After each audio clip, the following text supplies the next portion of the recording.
I had books, right, that I was selling for $20. Yeah. And I was like, look, today I need to sell 3 books. I need $60 Yeah. I order. Right. And so I was like, and I'm looking at the crowd, and this was a sea of white folks. Yeah. And I'm like, I'm gonna do this really, really pretty, inclusive poem. I remember because the these poem. 3 white ladies is gonna give me gonna 60. buy my I'm gonna book. get right. So and I'm like, that's the wrong way. That's the wrong thing to do, right? But I was like, look, they gonna buy, and I did make my money. You were But good, yeah. and so we were laughing because I'm trying to pander to these white women to give me this money. Yes. And Pam Ward gets up there and does the blackest shit ever. And I didn't sell any books.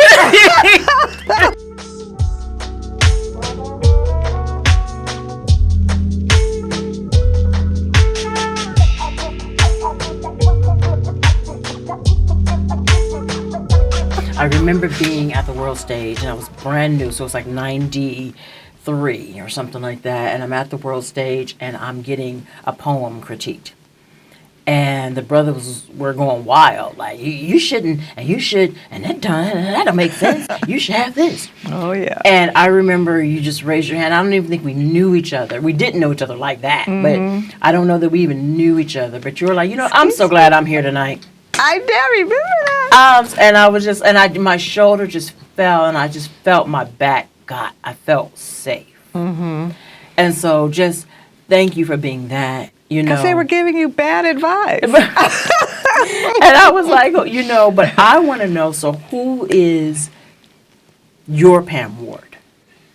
Oh, I would have to say Michelle Clinton and Wanda Coleman. Because when I got into the poetry scene, and I really think Michelle Clinton really saved my life, because I was on another path that doesn't lead to anything but incarceration. And so I took a workshop at Beyond Baroque in her class, and this is before the world stage. Before the world stage, I jumped off in the 90s, and this was like 89, 88, 89, 90. But I wouldn't have known about that if I hadn't been working at a place called the Woman's Building downtown. And that's a facility that was all women, printmakers. I ran the graphic design studio, but there was all kinds of other stuff they did there. But all of a sudden, and it was mostly white, and it was mostly, very, it had a certain look and aesthetic about it. And then one day I'm in there, and I hear these loud women talking shit. And I'm like, who is that? And it was Wanda Coleman and Michelle Clinton, and they were coming in to get a poster drawn. And so I asked them, like, who are you guys? And they were from Watts, and my mom's from Watts. And then they told me about Beyond Baroque. And I said, Beyond Baroque? I thought it was a check cashing center. And so she said, no, Beyond Baroque, because, Wanda enunciated. And then I started going to her readings, and I was like, oh, you can say that? You can do that? That's a poem? Because I had a whole nother idea what poetry was and who did it and how it sounded. And a lot of it was a monotone. And so I was like, no. So yeah, that was those women. I remember I was like probably in the 11th grade, when I discovered Nikki Giovanni. Oh, yeah. And up until then, I never called myself a poet because poetry before then was Shakespeare. Yeah. I mean, I respected, that work, but I knew I didn't sound like that. Right. So that must mean I'm not a poet. Right. And then ego tripping with Nikki Giovanni, I was like, whoa. I cannot be comprehended except by my permission. I mean, I can fly like a bird in the sky. You could be a black woman. You could talk like that. Mm-hmm. You could say that, and that's a poem. Yeah. It was over. I know. Son. I know. It was over. I know. It was over. And for you, it was, I think you gave us, like my group, permission to be sassy, free, say what you want to say. like and talk about the patriarchy and talk about, you know what I mean, and be real cool with the brothers. Yeah. You know what I mean? Because I was. Yeah. Yeah. Yeah. Just don't mess Yeah, with just me. don't mess with me. I remember the night we were hanging out in front of the world stage and talking about relationships. And I was just like, I don't know why I just was never one of those women like who just like was lucky with love like that. And I remember you saying that's because you are a chooser and you keep allowing yourself to be chosen. That's right. And it changed the game for me. Yeah, I remember It that. changed how I related to myself, changed how I related to men. It just changed the game. Yeah. And so And you don't even realize that when you're young, that's the dynamic that's happening. that you don't. No. But it wasn't just in relationships though. It was in every area of my life. You want to hire me? Yeah. You want to me? Whatever. Like I was lucky to be. Yeah. Whereas now, as a woman in my mid-50s, I'm more like, I'll see if I feel like doing it. That's right. I don't know. But don't you think that the life also fed the material? So in other words, you wouldn't be the Jaha, the poet, if you hadn't lived the excruciating, torturous sessions and then be able to see the beauty out, at the end. How funny you should say that, because I was just telling a friend of mine, I said, I remember, it was early 93, late 92, and I got married very, very young. It's like 22 I got married. Yeah. It didn't last forever. Yeah. Or a year. I got married at 22 too. But I remember after that that relationship broke up. Yeah. Or ended, I remember praying, it's 1992, and I remember saying this prayer, like, God, let me live a life like as a writer, as an artist. Let me be at peace with myself. Right. Let me love my being in my body. Right. And I know that God said yes, but I am thankful that God did not give me a time. Because had God said, yes, daughter, you can have all of this in 2025. Yeah, you would have been like, And it's 93. I would have said, you're going to keep that. You're going to keep that blessing. Long, baby. That is too long, baby. That is too long, baby. I want to ask you, though, so there's a Pam Ward that we know. Like, we can Google your bio. We can Google the many awards that you've won, the great accomplishments that you're so well deserving of. Pam Ward, to me and to like my group, is a woman that will be written about, right? What will 100 years from now, what will we have gotten wrong about the story of Pam Ward? I don't know if it's really wrong, but I do keep my private life close to the vest because I'm like a badass in the street. I'm a badass at home too. But I also, I like sleeping with lions, like the idea of being with someone that's really strong because I know there's a little hint of danger and can I tame this? And I think that that's a part of my personality that people don't really know. But in taming, it's also like any relationship, it's give and take. Another thing that people don't know that I think they should know just so they can encourage and use it in their life is I get a lot of gigs, but it's not because I got the gig, it's because I grabbed the gig. Say more about that. Okay, so say like this Emmett Till reading that's coming up at Highways 70. I worked on it before, but I just happened to be out of town. And it's in October 11th. I'm going to be at my daughter's show in New York, October 11th. So I never take a no as a no for a writing, for a reading, for an assignment, for anything. I always try to figure out a way how I can be part of the show in maybe another aspect. So I said, oh, really? I'll just make some postcards for the show. That's that postcard I gave you. And then I said, how about if I do a reading and it's a video like we're doing now? And you can actually show the poem I'm going to read on the screen. And they're like, oh my God, we're doing that. And two other poets are doing it that way too. So I'm always figuring out how to turn a yes or a missed opportunity into an opportunity. Even publishing. I published this book, on, Xerox Press. And, that's what you do, 8.5 by 11. Baby, there's 2 of them. Cut it in half. Here's the book. Bam. I don't think you should ask people to publish you. I think you should publish yourself. Amari Baraka always did that. He always had his regular publishing company that he worked for, several, but he always had his self-published books.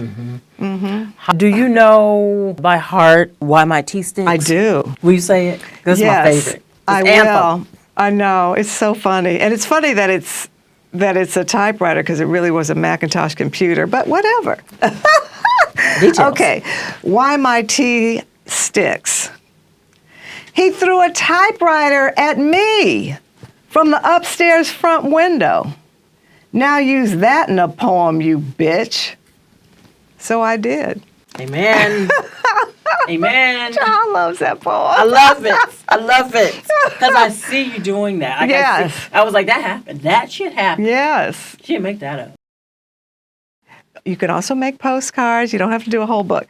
And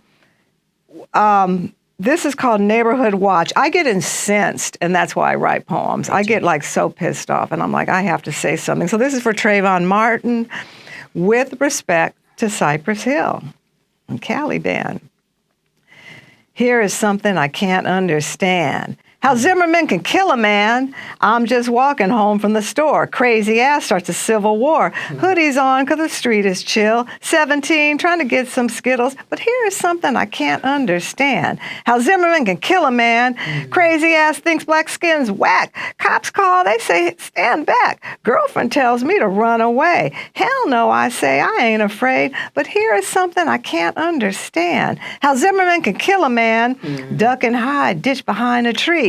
Don't want no cracker tracking me. Finds me, fight, but he won't let go. Neighbors watch, but nobody shows. Come on, man, why you sweating me? Daddy lives in the community. Struggle hard when I hear blam, blam. And Zimmerman just kills me, man. And Zimmerman just kills me, man. And Zimmerman just kills me, man. So sometimes I hear like a rap song that I think is appropriate for a poem.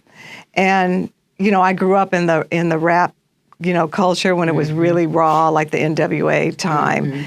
And people were, poets were out. In fact, I might have been a rapper if I didn't have kids.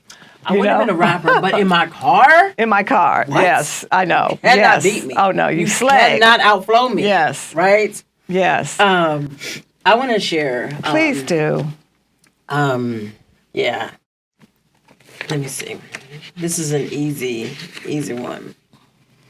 I am sending this as a reminder to myself that I am never alone. I am lovable, a priceless friend, an astounding mother, beautiful, smart, funny, all the things a woman like me needs to remember because we forget. Women like me. Brown, quirky, at the unfunny end of the joke. Women like me with our cards close to the vest. Conservative with our clapbacks. Generous and whole, a woman like me who sometimes forgets that freedom ain't free, that free rent ain't cheap or for the weak, that growing old takes guts, a good hustle takes practice, patience, God, and a loved one on the other side of the veil. A talented woman like me with a good story to tell and a poem at the ready. A woman like me needs a reminder to rest, heal, remember, to build and burn bridges. We must remember to breathe, to bathe, to see, know, to be still sometimes, to touch and allow ourselves to be held. We forget the distinction between a good caress and a fuck and how important both are. We forget to eat, to replenish ourselves, to laugh from the belly. We hide too often too many pieces of ourselves. We get quiet knowing that the world needs the noise we make. We shrink because of the voices, the guilt, the embarrassment, the thoughts of not being enough. Of being too much, too sensitive, too extra, too short on money, credit, credentials. We get sad, we get lonely, we weep. We must remind ourselves that with our names written in blood in the sky that we do belong, that taking up space is normal and necessary.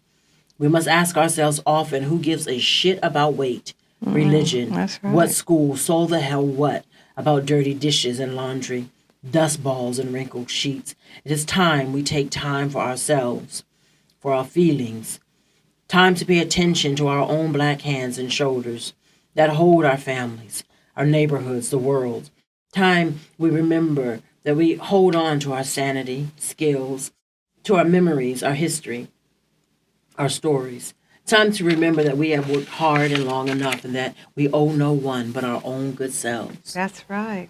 Because That's we right. forget. That's right. We forget. Like, you know, I was at this. That's a great poem. Thank you. I was at this reading on the radio, some radio station, and they were talking about like black women, and and I said, to be a black woman is to be a firewoman. To be a black woman is to know that we put out fires. I think of that every But when day. our houses burn, we only have each other to put out fires. Even our men sometimes. And we know that even our men look at us only with hose and water. Like that's who we are. That's right. That's who we are. It's like being in the trenches every day. You have to survive, so, that's just part of it. I was thinking of a survival tale of my father's. There was this catastrophe in Los Angeles called the Baldwin Hills Dam break. A triangle-shaped wedge tears out of the asphalt and concrete-lined wall of the earth-filled dam of the Baldwin Hills Reservoir. Millions of gallons of water race down the canyon. A wall of water, 30 feet high and 100 feet across, sweep homes, everything in its path. I have this poem. It's small. The Baldwin Hills Dam was constructed in Baldwin Hills on a hill. Now, what fool puts a dam on the top of a hill? But anyway, it had all kind of flaws and problems with it, and eventually, it broke. And my dad got caught in it, and he was in a Volkswagen, and he floated all the way down to Fedco from View Park all the way down. I mean, people died, and so. I hear about things happening in Baldwin Hills. I grew up in View Park right below that. And like fracking is dismantling some of the foundations there, cracking some of the swimming pools. So this poem is called Fracking for Daddy. Maybe the front steps go, or the hallway wall cracks, or the floors never match up again. A rugged seismic shift sounding like Daddy putting his bug in fifth, causing our shoulders to rear up and back. Daddy got trapped in his Volkswagen during the Baldwin Hills disaster. Mom said he slid from La Cienega all the way to Fedco, killing the V-dub for good. I remember our rides, Slauson, Pasadena, or Watts, taking the 10 to the Harbor Freeway, hearing streets chirp like crickets from all those failing bad brakes. Brakes like cars that won't start, or jobs that don't pay, or a man trying to make it home, trying to keep his family at bay, in a city that feels like fracking, like boring a hole in your brain. Calamity, Los Angeles, sink or swim. I love how your books are a story of the West Coast, especially LA. I mean, it's like watching the news or reading the news. Yeah. Like, if you want to know what was going on 100 years from now, when you want to know what was going on in LA, Yeah. you're not going to go to MSNBC. You're not going to go to. Right. You're going to find a Pam Ward book. Yeah. You're going to find. You know what I mean? You're going to, because there's a way of telling it like it was, telling it like it is, telling the truth of what's going on in Yeah. our town, the beauty of it, what was Yeah. ugly about it. I feel like that's a poet's job, to document what's really going on in the street, uncomfortable or not. And so I said, let me write a poem about, for the rioters, in town. And it's called Rioters Blues. And then it has an epigraph by Martin Luther King. A riot is the language of the unheard. Bad, bad black sheep, have you any fools? Yes, sir, 3 cops full. One with his kneecap pressed against Floyd's neck, another one just standing dumb, another on his back. Bad, bad black sheep, after seeing that, we done got some gasoline, some matches, and a bat. Listen. And that's like a cute little, it's a little ditty, and it's just, I think I read that one time and I think the people were horrified, but it's the truth. These people weren't heard. When Rodney King happened, this city lit up. It was the most brutal, horrific thing. And I thought I just wanted to document it because George Floyd was a lynching in real time on television. And we have to say, no, we're not going to just sit there and watch that and go get our nails done. No, we're pissed off. And what I love about poetry is like it's proof that we did cry out. Right. It's proof that we did say this hurts and we That's won't right. die saying silently with you saying we enjoyed it. Right. I remember Talam AC has a quote, and he said, what a great poet. God, he said, between the poets and preachers, which of us are closest to Jesus? Because there are kids who won't step inside of a church, but they will come to my reading or your reading, or they'll do that. But because poetry has always been generous with the truth. Yeah. Well, I think that's your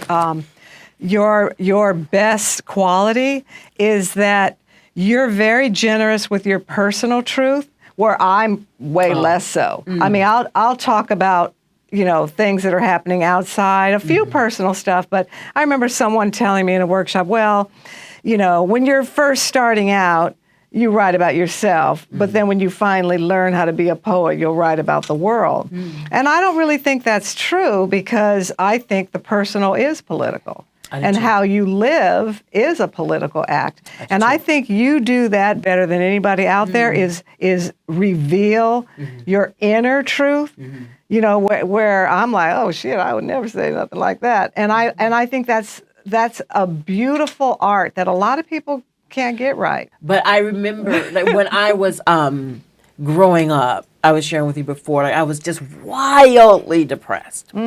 But depression and mental health was not a conversation in my community. At that time. Right. I'm from Pray About It. Really. Yeah, I'm from a Pray About It. I'm from a Depressed Demdicious. Right. I'm from, and so I always I never called it depression. I called it sad for no reason. I remember asking my sister, I would say, do you ever get sad for no reason? And that's what I called it. That's a good phrase. I called it sad for no reason. Because I didn't know. I knew I cried all the time. I knew I held secrets that a child my age should not have been holding. I knew that. And so I think there's something about, especially women who have been sexually abused as children, we don't have a filter that most people have. Like we don't know what's too much to say. Yeah. So it's not that it works great for poetry. Right. So I live with bipolar 1. And I wanted people to know, when they talk about people who are bipolar or with other kind of mental illnesses, that you're talking about me. You know what I mean? I've done 3 stints in the psych ward. Right. I've done, I'm not different from them. And there are certain stories that I'll be the victim, I'll take on that, even if it wasn't me. Because I want you to know that it looks like me. I'm the face of that. When you say they are crazy or you're talking about me. Yeah. And I just wanted to normalize those children who are sad for no reason. Yeah, that's good. Those adults who are sad for no reason. Those women who have been, the victim of just different kinds of abuse. I've never been hit by a man, but I have paid free rent before.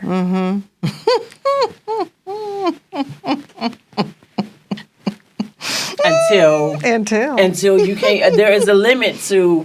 You know what I mean? The amount of free rent you can pay. Yeah. And no woman knoweth the day nor the hour when that shit is up. Yeah.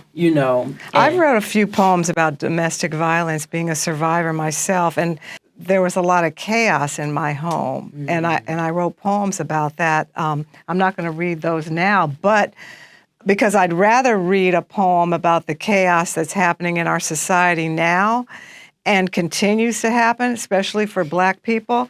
And this poem is called Say Her Name.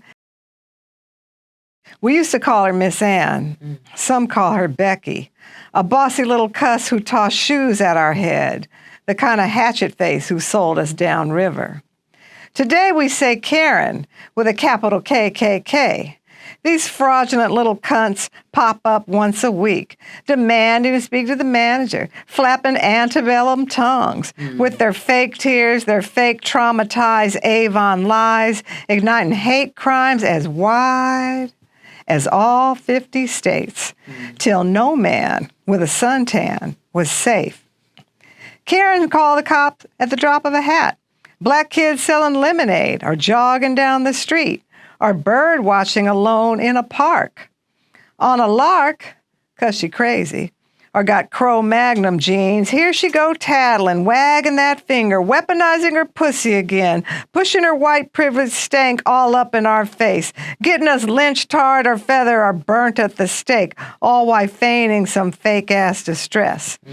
Don't believe me? Here's some Karen-ist mess for your ass. Carolyn Bryant had Emmett Till killed. Susan Smith said a black man did it. Yeah. The Scottsboro boys were almost lynched by a lying-ass trick. And did I mention the Central Park kids? Some Karens have gone on to obliterate towns. Somebody say Tulsa. Somebody say Rosewood, please. See her muddy little feet? Hear those crocodile tears? There goes Karen playing the same role again, going for another Academy Award. And wait, stop complaining. Stop saying you hate the name. If Karen's the real victim, then go ahead, flip the script. How many black ships call the cops and send white women to prison? Go ahead, Cinderella. I'm waiting. The Karen moniker marks a legacy of predatory terror. So if the shoe fits, then wear it. Thank God I'm an artist. Yeah, I wonder what the other women do. V. Khalil and I were just talking about that. Poetry saved me. Me too. Because I can just gush it all out. Me too. Whatever. Me too. But what do people do that can't do that? Have no outlet, no artistic outlet. They're just going home making a pot of greens, putting a bunch of anger in it. Yeah. It's funny, you mentioned V. I remember a long time ago, I asked V, Hi, I said, V. why do we go through the things we go through? And she said, because you will tell it. That's probably Because true. you will tell it. Yeah. And I know that I would be a poet inside of whatever I did. Mm-hmm. If I worked Yeah. at the post office, That's I right. would be in the back writing That's what poems on the Bukowski box. did. Yep. If I worked at the grocery store, I would be whatever. Inside of whatever I do, I'm going to be a poet inside of that. Yeah. I'm going to be a writer inside of that. Read that poem Okay. about the The women smoking. I gotta hear that poem, girl. Can you read it? This push. Push. We learn to push love away through imitation. I think this is the one you're talking Yes, about. it is. We saw early our fathers and brothers second us to their cars and gods. Our tenacious rhythm of articulating our womanist sensibilities through double Dutch chants and house play with candy cigarettes. But why did we have to choose a struggle? Be black or be woman, like color and pussy don't connect. Be gay or be Christian, like love and religion ain't the same. Sex nasty or be wife. Like legs wrapped so squeezed around my man's waist, say I ain't his queen. Hair nappy or bone straight. Like how steady my comb stick. Say whether I can fight a dog off of my back. What do you know about where our lives intersect? Like we can't have faith and be afraid. Like we can't forgive and remember how dirty you played. Like we can't be devil afraid of our reflections and look into our eyes at the same time and know how magnificent we are. Isn't that the perfect way to end this? That's a great poem. I mean, that poem is gold, and it shows the dichotomy of our personalities, and people are struggling with this all the time. And it's so real. It's my favorite.